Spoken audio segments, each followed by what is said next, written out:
Hello, this is Bill Webb, aka Bill Indiana. Today I'm wrapping up the alphabet challenge. Dwayne and Alicia were kind enough to give me the challenge from Blackboard Gaming. They were challenged by Reggie at Rolling.Reggie, and I'll put links to their channels down below in case you want to check them out. I would highly recommend it. But in this alphabet challenge, I have been going through from A to Z all of my games, choosing the ones that I enjoy the most from each letter and talking just a little bit about each one. So if you're curious to see what falls in my T through Z category, stay tuned.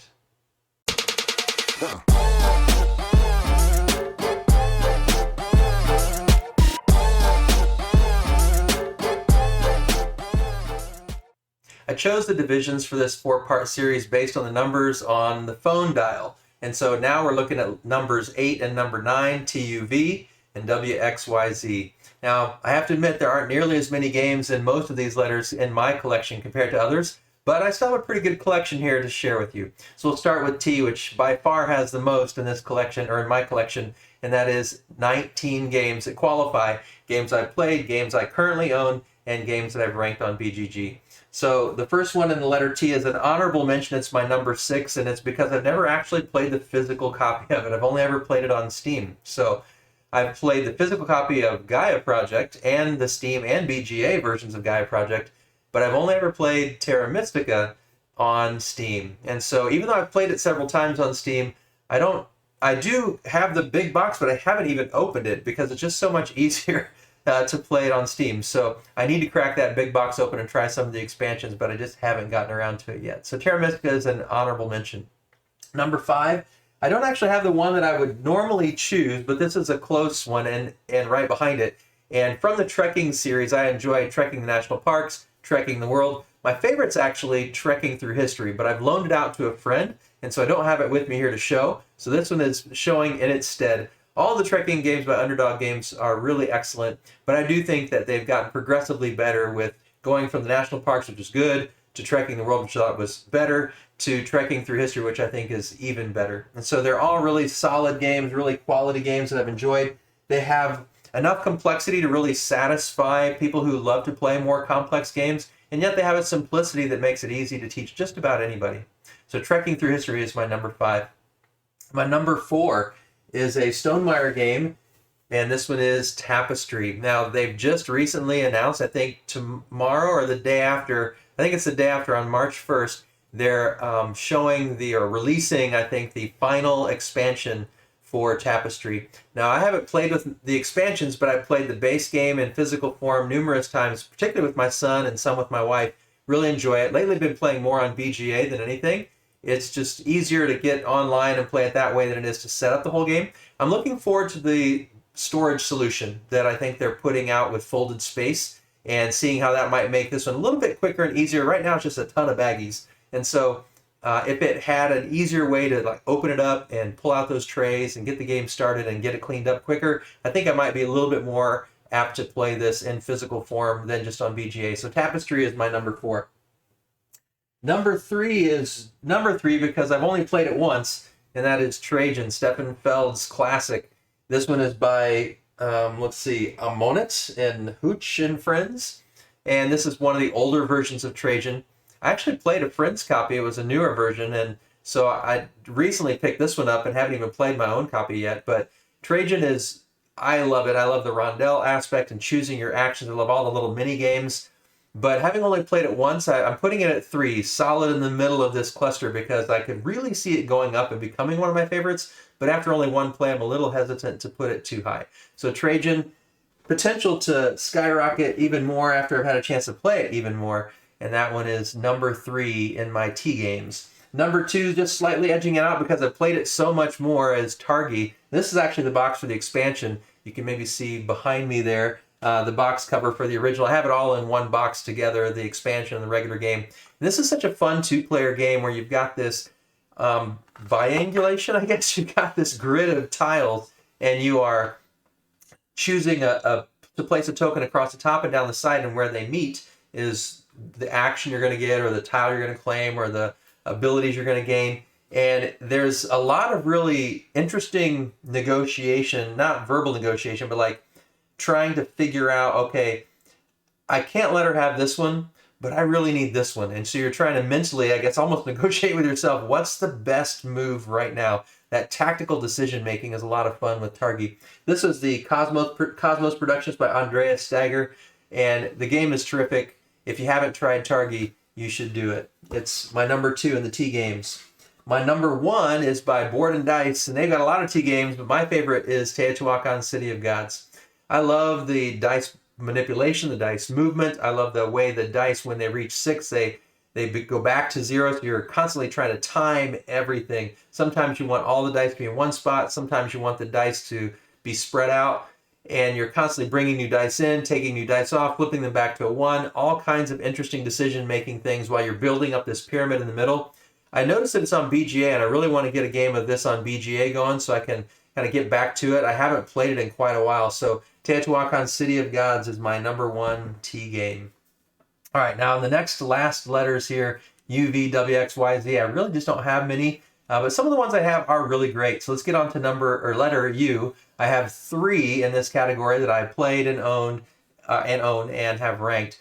The number 2 is kind of a series nod, and that is to the Unlock series. We played several of them. This is actually Unlock Kids, and played this with the grandkids. We really kind of just started it with one of our granddaughters and played it. It was still just a little bit beyond them, and so I'm looking forward to maybe when they're another year or 2 older, bringing this one back off the table. But we played a number of different Unlock games with the family and really enjoy them. So as a series, the Unlock games by Space Cowboys are my number 2 pick for the letter U. But my number 1 game in the letter U is Unforgiven. This is by Tom Butler from Green Feet Games. And this is one that I don't think a lot of people know too much about, but it is Seven Wonders Duel, but better, in my opinion. It has the 3 win conditions. It has a push and pull track. It's got the cards where some are face up and face down. So many things that are similar, but the theme really comes through. You're in the trial for the Lincoln assassination, and you are trying to convince the jury, one way or another, that your side is the side they should vote for. And so, like I said, 3 different ways to win, and it is so much fun. It's, like I said, so thematic for a duel game that while I still enjoy Seven Wonders Duel and always play it, if I have the choice, I'm always choosing Unforgiven. And so that is my top letter U game. For the letter V, I'll prop that up here.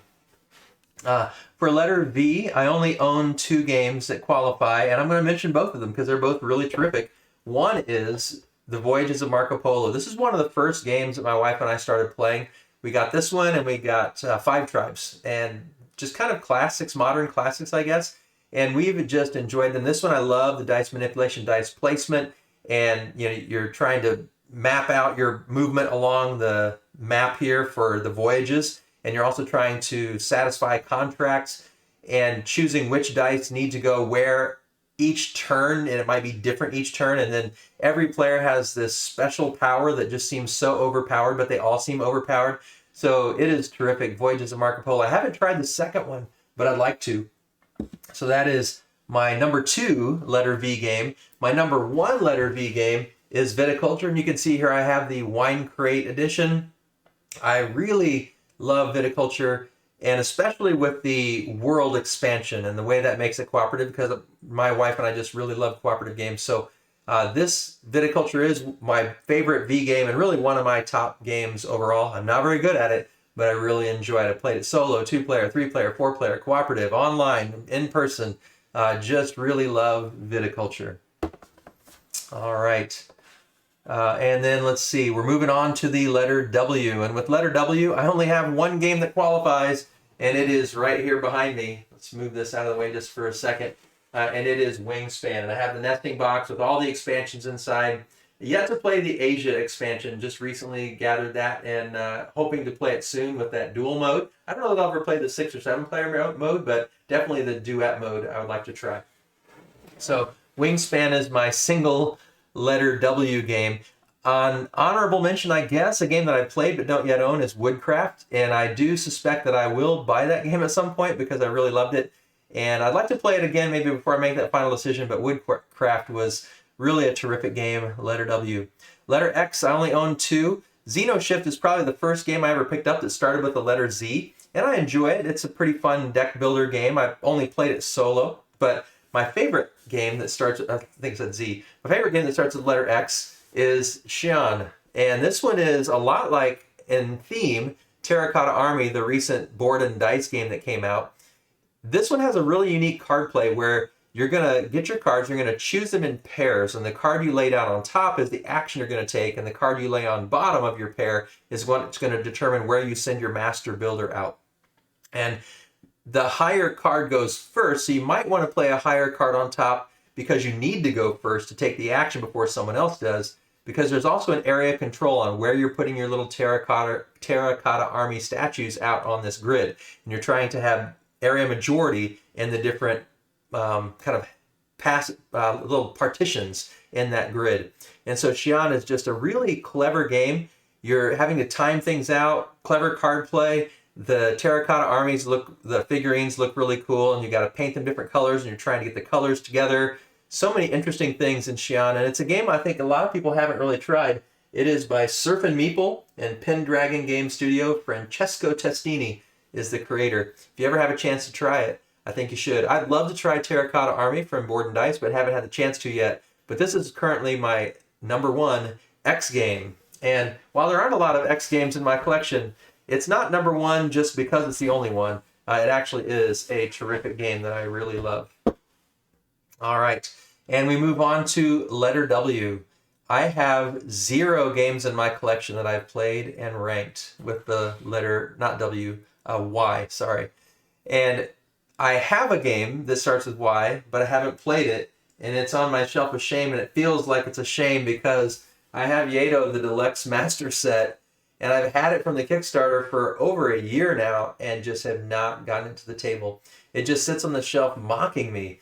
It's such a big box, and I need to have my friends Julian and Libby from the Box Meeple fly over from England and teach me how to play this game. I know they love it, so I need to have them come and show me how to play this game. I really want to try it. I backed the Kickstarter because it intrigued me so much, and yet it's just been sitting there on the shelf. So I need to prioritize this and get this one so I can have a letter Y. So I'm declaring it right now that I need to get this one to the table soon so I can play it. I have say I have played and own a letter Y game, and I suspect I'll probably really enjoy this one. So Yato, kind of an honorable mention, even though I haven't played it. And then Z, I've got an honorable mention because I just recently got Zapotec, which I'm excited to play, but haven't yet. And I only own 1 Z game also that I currently own and have played. I have played a couple other Z games, but the only one that I've kept and have played and enjoy is Zen Garden. This is a Queen Games game, and it's by Mike Giorgio. I'm not sure if that's exactly how you pronounce his name, but Zen Garden is a tile-laying game, and it has so much variability because you choose the palace, which is the scoring tiles. And you put a certain number of levels out there, and you can add levels to make the game more complex. You can take levels away to make the game more simple. And you're drawing tiles out and trying to match the scoring that's given in each round on the palace. And just such an interesting tile drafting game that I really enjoy. And I love the variability of how you can make every game different with what you're trying to score. And so Zen Garden is my favorite letter Z game. And it is terrific. So you've now listened to my whole alphabet. Hopefully you had a chance to watch the other videos. If you haven't, make sure you check those out. This is 4th in the series. And if you enjoyed this video, I'd love it if you give it a thumbs up. If you've enjoyed any of these games, or you have some other games in letters T through Z that you want to recommend to me down in the comments, I'd love to read about it.